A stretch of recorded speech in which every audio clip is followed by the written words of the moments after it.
दोस्तों नमस्कार। शांति पर्व इस यूट्यूब चैनल में आप सभी का स्वागत है। आज के इस वीडियो में हम तेलंगाना में आ रही है कांग्रेस, इस विषय पर विश्लेषण करेंगे। वीडियो को लाइक, शेयर और चैनल को सब्सक्राइब करना मत भूलिए। 5 राज्यों के विधानसभा चुनावों की घोषणा चुनाव आयोग ने की है। दक्षिण भारत के तेलंगाना इस राज्य के चुनाव 30 नवंबर को होने वाले हैं। तेलंगाना विधानसभा चुनाव से पहले जितने भी ओपिनियन पोल आ चुके हैं उनमें बीआरएस पार्टी और कांग्रेस पार्टी में कड़ा मुकाबला देखने को मिल रहा है। लगभग 10 साल से तेलंगाना में केसी राव के नेतृत्व में बीआरएस पार्टी की सरकार है, लेकिन इस वक्त तेलंगाना में बीआरएस पार्टी बैकफुट पर नजर आ रही है तो कांग्रेस फ्रंट फुट पर खेल रही है। तो दूसरी तरफ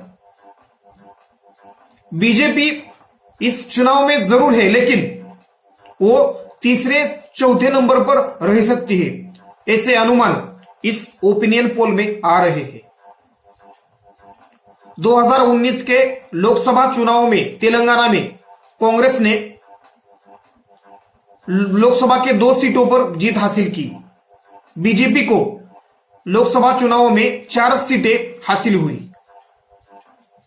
उसके बाद तेलंगाना की राजनीति को लेकर राजनीतिक जानकार ऐसा अनुमान लगा रहे थे कि आने वाले तेलंगाना विधानसभा चुनाव में बीआरएस पार्टी और बीजेपी में कड़ा मुकाबला देखने को मिल सकता है। लेकिन पिछले 1 साल में तेलंगाना का जो राजनीतिक माहौल है या चुनावी माहौल है वो पूरी तरह से बदल गया है। यानी भारत जोड़ो यात्रा के बाद और कर्नाटक विधानसभा चुनावों के बाद तेलंगाना में कांग्रेस के पक्ष में चुनावी माहौल बनता हुआ नजर आ रहा है।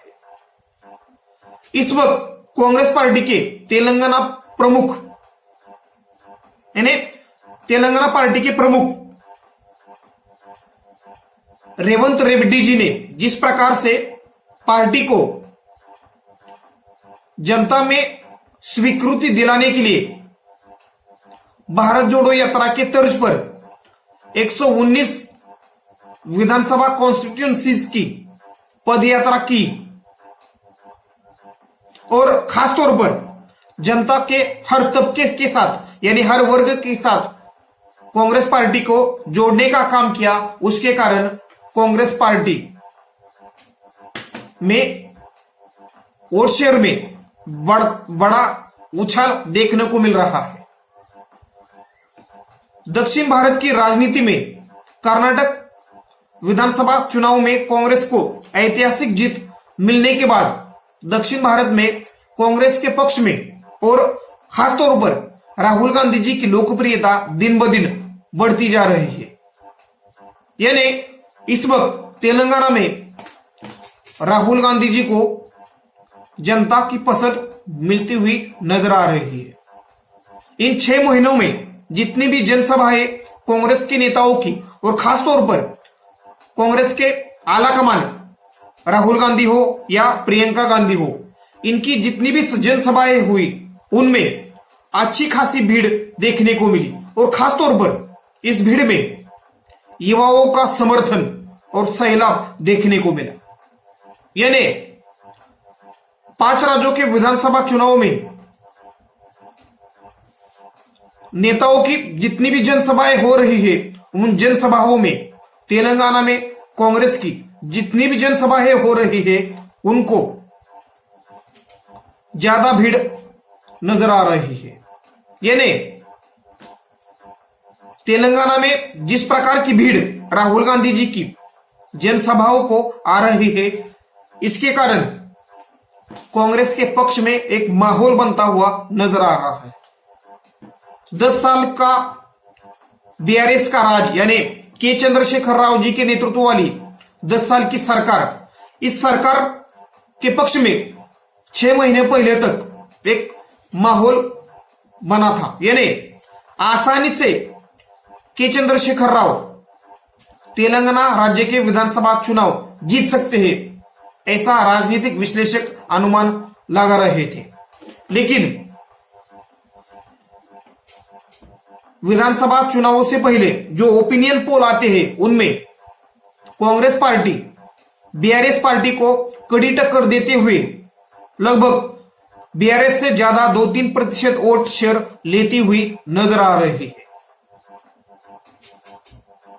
तेलंगाना विधानसभा चुनाव को लेकर सी वोटर का सर्वे हो या लोकपोल एजेंसी का सर्वे हो, इन दोनों सर्वे में तेलंगाना में कांग्रेस पार्टी सरकार बनाती हुई नजर आ रही है। तेलंगाना में विधानसभा की 119 सीटें हैं, उनमें सी वोटर के ओपिनियन पोल के अनुसार कांग्रेस पार्टी को 48 से लेकर 60 यानी 60 सीट मिल सकती है, तो बीआरएस पार्टी को 43 से लेकर 55 तक सीटें मिल सकती है। यानी बीआरएस पार्टी को 38% वोट शेयर और कांग्रेस पार्टी को 39% वोट शेयर मिलता हुआ सी वोटर के ओपिनियन पोल में दिख रहा है। तो दूसरी तरफ बीजेपी को 10 से 15 सीटें और 16% वोट शेयर मिलता हुआ नजर आ रहा है। 2000 यानी पिछले तेलंगाना के विधानसभा चुनावों में कांग्रेस पार्टी को 28% वोट और 19 सीटें मिली। बीआरएस पार्टी को 47% वोट शेयर और 88 सीटें मिली। तो बीजेपी को विधानसभा की एक ही सीट मिली। लेकिन पिछले लोकसभा चुनाव में तेलंगाना में बीजेपी ने अच्छा प्रदर्शन किया और लोकसभा की 4 सीटों पर जीत हासिल की। उसके बाद आने वाले लोकसभा विधानसभा चुनाव में यानी तेलंगाना विधानसभा चुनाव में बीजेपी और बीआरएस में कड़ा मुकाबला देखने को मिल सकता है, ऐसा अनुमान राजनीतिक जानकार लगा रहे थे। लेकिन इन अनुमानों को राहुल गांधी हो या उनके नेतृत्व वाली कांग्रेस का संगठन हो, उन्होंने ध्वस्त किया। भारत जोड़ो यात्रा और उसके बाद कर्नाटक विधानसभा चुनाव और जिस प्रकार की रणनीति तेलंगाना विधानसभा चुनाव को लेकर कांग्रेस ने यानी जिस प्रकार की रणनीति तेलंगाना चुनाव को लेकर कांग्रेस ने चली है, उसके कारण कांग्रेस का संगठन तेलंगाना में मजबूत होता नजर आ रहा है। इस वक्त तेलंगाना में कांग्रेस के प्रेसिडेंट रेवंत रेड्डी है। उन्होंने भारत जोड़ो यात्रा के तर्ज पर तेलंगाना के 119 और 17 लोकसभा कॉन्स्टिट्यूएंसीज में पदयात्रा निकाली और इस पदयात्रा में तेलंगाना के हर वर्ग और यानी जनता के हर वर्ग से जुड़ने का प्रयास किया। खासतौर पर युवाओं में रेवंत रेड्डी जी की लोकप्रियता ज्यादा दिख रही है। तेलंगाना विधानसभा चुनावों में ओवीसी जी के नेतृत्व वाली एआईएमआईएम इस पार्टी की भूमिका भी महत्वपूर्ण रहेगी। इस पार्टी को भी 5-6 सीटें मिलने का अनुमान लगाया जा रहा है। यानी कुल मिलाकर इस वक्त तेलंगाना में कांग्रेस मजबूत दिख रही है। आमतौर पर 5 राज्यों के विधानसभा चुनाव में मध्य प्रदेश, छत्तीसगढ़, राजस्थान में कांग्रेस पार्टी और बीजेपी में कड़ा मुकाबला देखने को मिल रहा है। खासतौर पर मध्य प्रदेश और छत्तीसगढ़ में कांग्रेस सत्ता में वापसी कर सकती है और उसी के साथ तेलंगाना में भी कांग्रेस सत्ता में वापसी कर सकती है। ऐसे अनुमान सामने आ रहे हैं। इस अनुमानों के कारण कांग्रेस के पक्ष में इस वक्त देश भर में माहौल बनता हुआ नजर आ रहा है। अगर कांग्रेस तेलंगाना जीतती है तो आने वाले लोकसभा चुनावों में कांग्रेस तेलंगाना में अच्छा प्रदर्शन कर सकती है। यानी पिछले लोकसभा चुनाव में तेलंगाना में बीआरएस पार्टी को 9 सीटें, बीजेपी को 4 सीटें मिली थी। वो नतीजे बदल सकते हैं और कांग्रेस पार्टी डबल डिजिट में जा सकती है। तेलंगाना में लोकसभा की 17 सीटें हैं।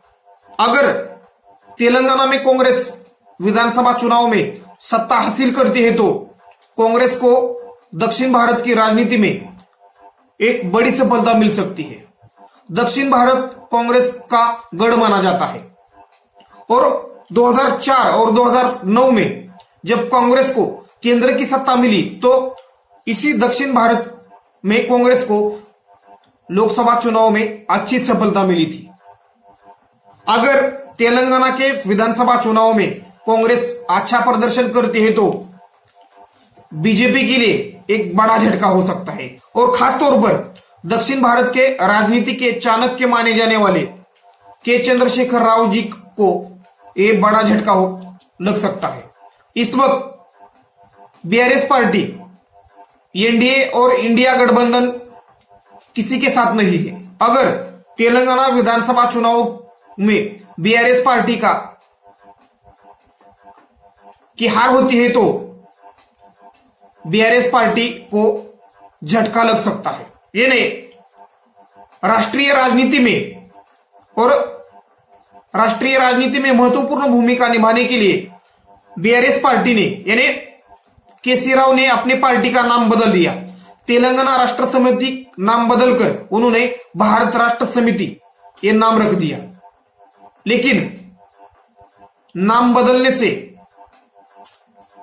पूरे भारत में इस पार्टी का प्रसार या प्रचार नहीं हो सकता, क्योंकि इस पार्टी की असली मौजूदगी तेलंगाना में है। लेकिन अगर तेलंगाना के चुनाव ही बीआरएस पार्टी हारती है तो इस पार्टी का राष्ट्रीय भविष्य या आने वाला राजनीतिक भविष्य खतरे में नजर आ सकता है। बीआरएस पार्टी के प्रमुख केसी राव अपने 10 साल के राजनीतिक कार्यकाल में या अपने मुख्यमंत्री पद के कार्यकाल में उन्होंने जनता के लिए अच्छी कल्याणकारी योजनाएं चलाई, लेकिन इसका फायदा आने वाले चुनाव में उनको मिलता हुआ नजर नहीं आ रहा। उनके पार्टी पर और खुद उनके ऊपर करप्शन के आरोप विपक्ष की तरफ से लगाए जा रहे हैं। बीजेपी और बीआरएस आपस में मिले हैं, ऐसा आरोप कांग्रेस की तरफ से और राहुल गांधी जी की तरफ से लगाया जा रहा है। यानी कुल मिलाकर इस वक्त तेलंगाना में कांग्रेस पार्टी फ्रंट फुट पर खेलती हुई नजर आ रही है तो बीजेपी और बीआरएस बैकफुट पर खेलती हुई नजर आ रही है। 6 महीने पहले बीआरएस पार्टी और कांग्रेस पार्टी में 9% का गैप था। इस गैप को पूरा कर कांग्रेस ने 2-3% की बढ़त बनाई है। यानी लोक पोल के ओपिनियन पोल में कांग्रेस पार्टी को बहुमत मिलता हुआ नजर आ रहा है और बीआरएस पार्टी से ज्यादा 2-3% वोट शेयर भी मिलता हुआ नजर आ रहा है। यानी कुल मिलाकर लोकपोल का सर्वे हो या सी वोटर का सर्वे हो, इस सर्वे में तेलंगाना में कांग्रेस पार्टी सत्ता में लौटती हुई नजर आ रही है। अगर तेलंगाना में कांग्रेस पार्टी सत्ता में लौटती है तो आने वाले लोकसभा चुनावों के लिए कांग्रेस को एक अच्छा खासा संदेश है और इसके कारण दक्षिण भारत में कांग्रेस पार्टी और इंडिया गठबंधन को आने वाले चुनाव में अच्छी सफलता मिलने की उम्मीद जताई जा रही है। धन्यवाद। वीडियो को लाइक, शेयर और चैनल को सब्सक्राइब जरूर कीजिए।